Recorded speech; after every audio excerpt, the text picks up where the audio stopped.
పొరపాటున ఓటు వేస్తే పథకాలన్నీ కూడా ఆగిపోతాయి, ప్రజలందరూ కూడా, పేదలందరూ కూడా మోసపోతారు అన్నది కూడా చరిత్ర చెప్తా ఉన్న సత్యము అన్నది కూడా ప్రతి ఒక్కరూ కూడా జ్ఞాపకం పెట్టుకోమని కోరుతా ఉన్నా.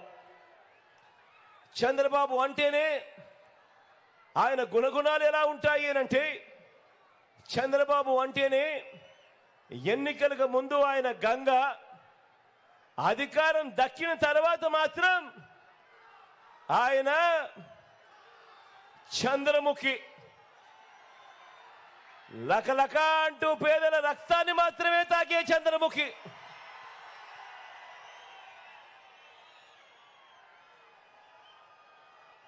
బాబు గారి గురించి, చంద్రబాబు గారి గురించి ఈరోజు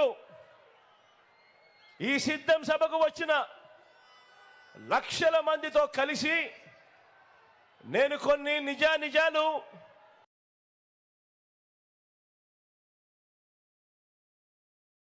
మీరు నేను జాయింట్గా ఓ ఫ్యాక్ట్ చెక్ చేద్దామా, ఓ నిజ నిర్ధారణ చేద్దామా?